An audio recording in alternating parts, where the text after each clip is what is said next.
Haus Labs by Lady Gaga released a new base collection including a foundation and a powder, and I had to try it out to let you know if it's worth your money. We're doing a full wear test, demo, and everything you need to know to make a good buying decision about these products. So if you do enjoy this video at any point or find it helpful, please don't forget to give this video a thumbs up, especially in these weird like YouTube algorithm times where the only thing that's getting promoted is shorts. A like literally means so much to me, so thank you all. And don't forget to subscribe if you haven't already. I would love to have you join the family. Also, this is a new little neon light I just got for my anniversary actually yesterday. Let me know if you like this. If you really hate it, I will move it, but I think it's cool, so let me know your thoughts below. But let's get into the nitty-gritty of these products. So let's first start with the star of the show here. This is the Haus Labs triclone. This is the Haus Labs Triclone Skin Tech Foundation. When I heard this was coming out, it sounded really new and exciting, so I'm definitely very happy to be putting it to the test today.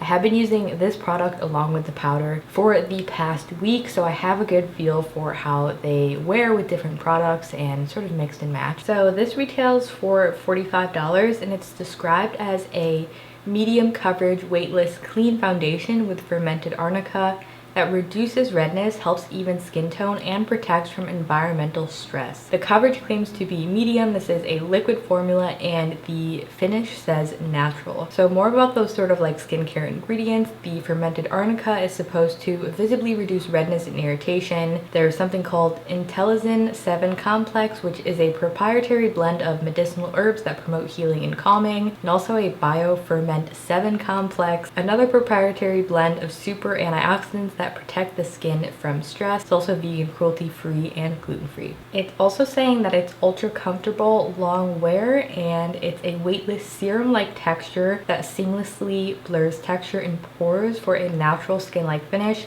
that wears for 12 plus hours, no slipping or caking. Big claims. The shade range is also something that drew me to this foundation because it has a 51 shade range, and on the Sephora website they have a picture of sort of like a color wheel and how to find your shade, which I find really easy to use, but we're going to get into how this could possibly be confusing. But it says to start from the center of the wheel and identify your undertone. So I went to golden or olive tone because I'm fair olive. I could also do neutral.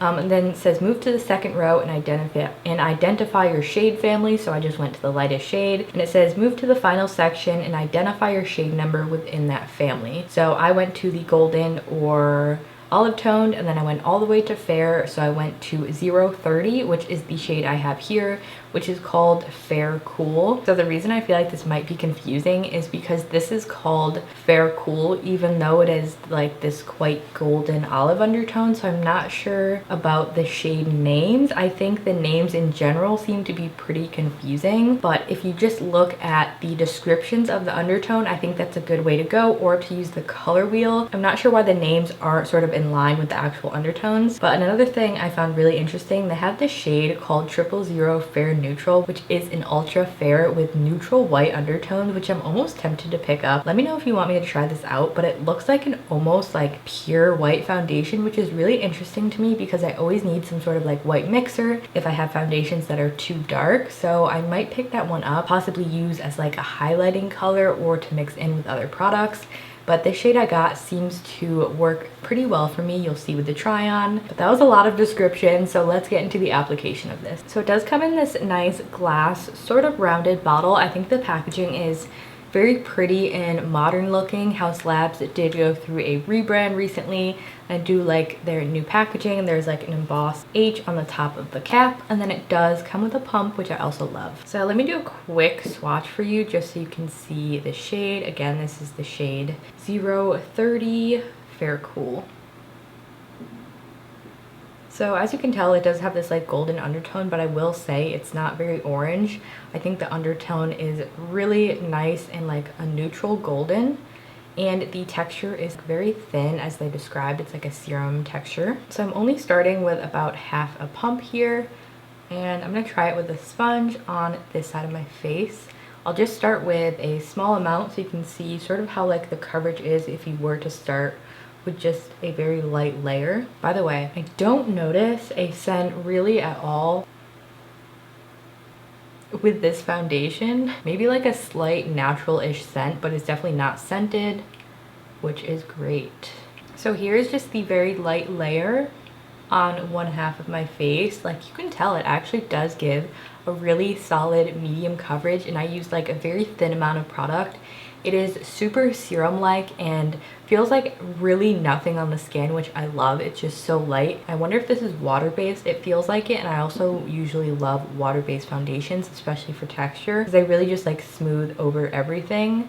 Like, this amount of coverage for every day is kind of perfect for me. So I haven't tried this with a brush yet, but we're gonna do that on the other side. Taking a similar amount on this side, I'm using this is a BK Beauty 106 brush, and I'm gonna start stippling this in and see if we can get like a little bit more coverage. I don't usually use a brush for foundation, but it's definitely going like so much longer. I think probably because it is, I'm assuming it's water-based, that the sponge is gonna soak up a lot of that product. It actually looks very nice blended with a brush, which I'm surprised by because I usually don't like the finish of foundations with a brush. Sometimes it can accentuate texture. But if you want more out of this foundation, more coverage, and get to use less product, I would probably go with the brush. For me, I just love using like the sponge because it's so easy. I would probably go that route. But yeah, you can tell there's like just a touch more coverage than on this side. So I'm gonna go ahead and build this side up. It did claim to be buildable, which I really like. I think in a video I watched of Lady Gaga herself using this foundation, said that she can use it for like very natural light makeup days or like build it up for a more glam look. So I'm gonna try to like meet that in the middle. So I'm gonna build up the coverage a little bit, but try to still keep it natural. And I'm only doing that on the cheeks, trying not to put a lot of excess product in the center of my face. That will prevent cakiness, but we will see if this gets cakey anyway. I am super happy with this shade. I would say it's a tad dark. Like, if I just mixed in like a little bit of white, I think it would be a very good match. But if you have a fair olive undertone, try this shade out, or if you're a similar skin tone to me, because it was in the golden olive undertone. I don't necessarily feel like it has olive undertones, but it's a really nice golden that's more neutral and not too orange. So it's going to sort of like cancel out that redness. Like, I have a lot of redness in my face, and it just helps match more of that like green golden tinge of like the top layer of my skin, but also not making it look like mixed matched. I mean, here is our first layer. I absolutely love the finish of this. I was scared it might be too dewy, but this is like the perfect finish in my opinion. Like, it looks like skin, but it doesn't add that heaviness. It still feels very light, and it looks so good over texture. I would definitely recommend this formula for texture. So far, I have worn it in the past week and I do like it, but we'll get more into that later. Like, the finish is beautiful. You don't have to use a lot of product to get a really put together look like this as an everyday foundation, but also built up for more like glam moments, I think is really nice. So we'll move on to the next product, which is the powder, but let me go ahead and put on some concealer first. I'm going to be using my Jouer High Coverage Concealer. Be cool if they came out with a concealer. I don't think they have one though. Maybe that's next for them. And I'm just gonna blend this out with my sponge. So I do still have some blemishes on my chin showing through, but I'm not gonna conceal those because I don't want to sort of disrupt the foundation wear test. I just want my face to be mostly foundation. So I'm gonna go ahead and actually split test the powder as well. So we'll be doing half of my face with the Bio Blurring Loose Setting Powder. I got the shade Translucent. And then the other side, I'm going to be using the Laura Mercier Setting Powder because I'm very familiar with that. And I have like a suspicion of which one works a lot better for this foundation, but we'll get into that. Let's start with the details of this powder. This is an expensive powder. It's $38 for 7 grams. Now, this comes in 5 shades, which I think is really nice for the first time you're releasing a powder to actually have different shades. So they have the translucent, which I have. They have a neutral peach. They have a golden, a deep honey, and then a cocoa. I just went with translucent because the peach seemed like it'd be too dark for my skin. So I do wish they had another shade. I feel like I have not come across nearly any powders that make a brightening shade for like very fair skin, like that's not fragrance. I feel like Givenchy has one and the Huda Beauty has a light one, but that one I've heard is like fragrance out it's you know what, so I'm definitely not into trying that. If you know of any like non-fragrance brightening powders for fair skin, let me know. I'm on the hunt.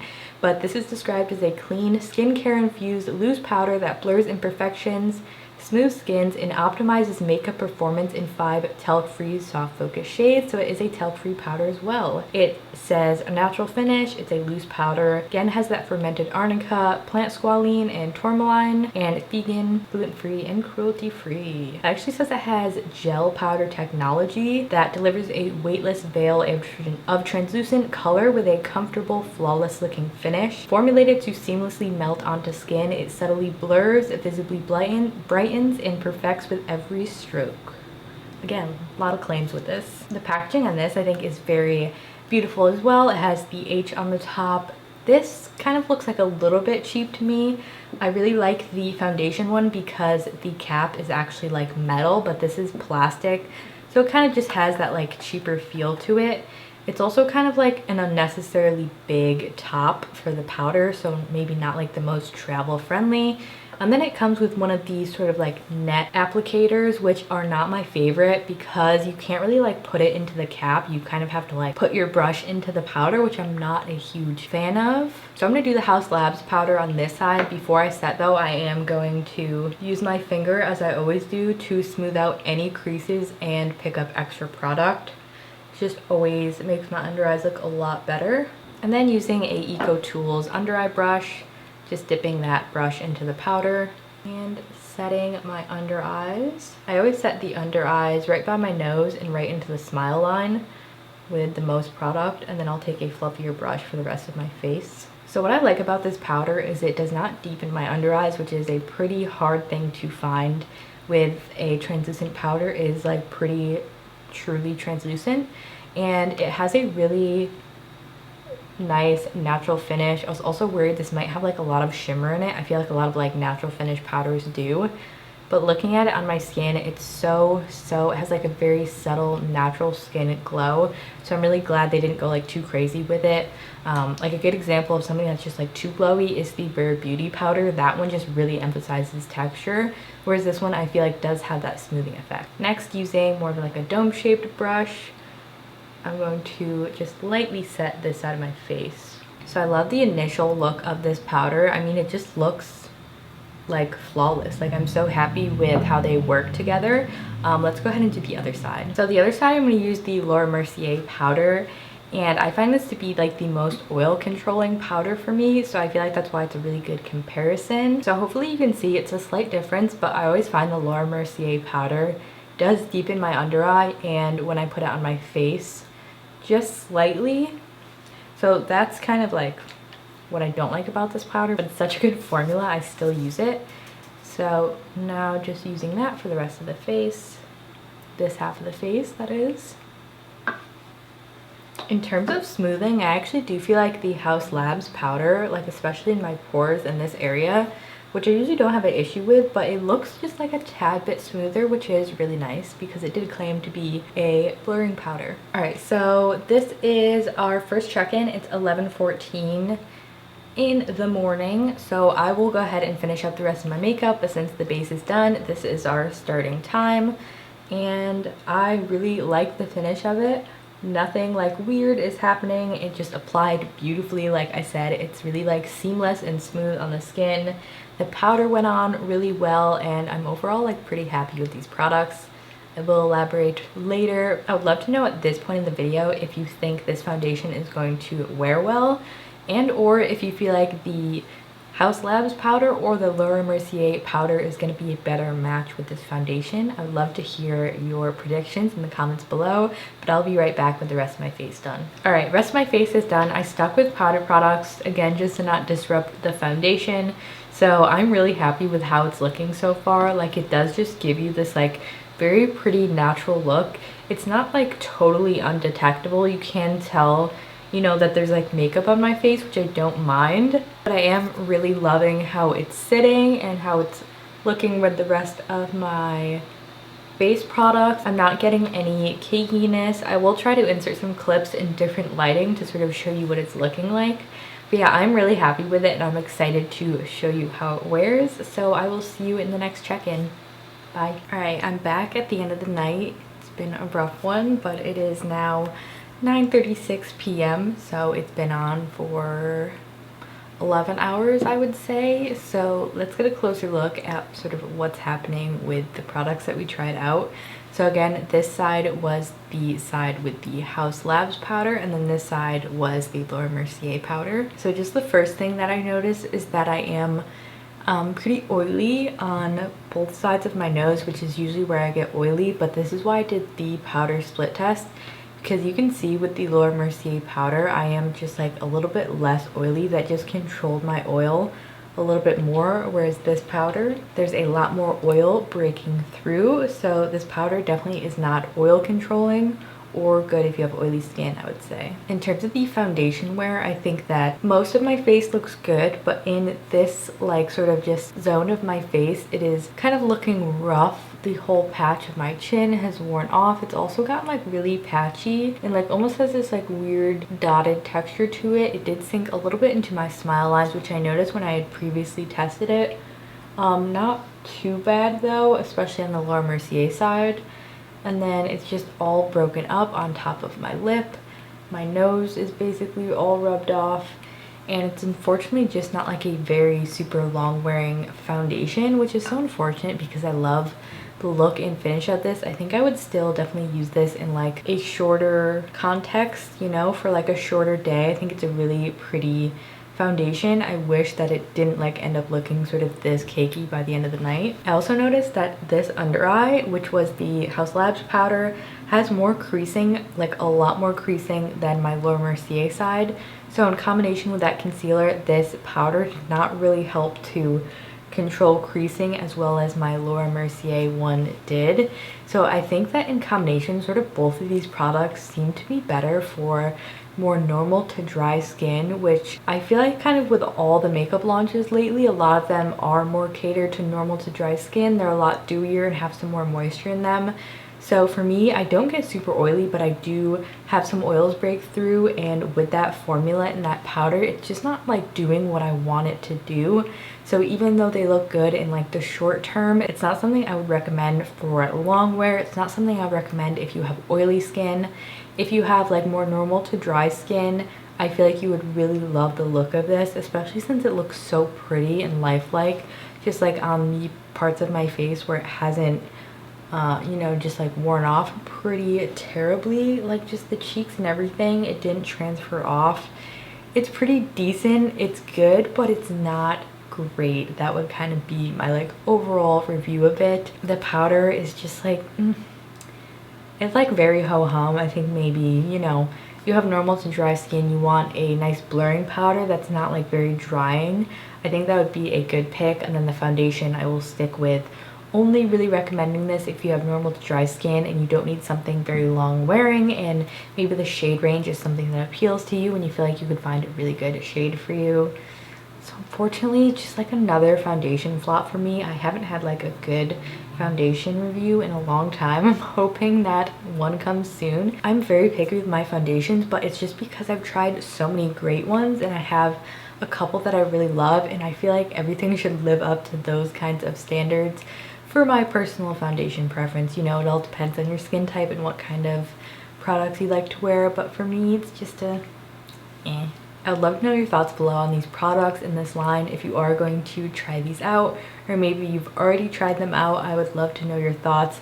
I probably will still use this powder like on the perimeter of my face because it looks really pretty, but I definitely do think that the Laura Mercier side was just so much better with controlling oil, and I do still think I will get some use out of this foundation. I love the shade match. It's just such a nice shade match. I think that's the big pro of this, is the shade range is really nice. I wore that yesterday for my anniversary and I think it looked really pretty. I didn't do like a super long day, so I think in that case it can work, but just be aware that it's not the most like impeccable skin like finish. Like it is a little bit makeup-y. If you feel fine with that, you know, that's that. But thank you. I feel like I just start rambling at these night videos, but thank you for tuning in, and I will insert some close-ups as well of what everything's looking like and all the details I explained earlier. So you'll be seeing these now or later or before. I will see you in the outro. That was it for today's video. I hope you all found this video enjoyable and helpful. Please don't forget to give it a thumbs up if you did, and subscribe to my channel to join the family. I really appreciate it, and I will see you all in my next video. Bye.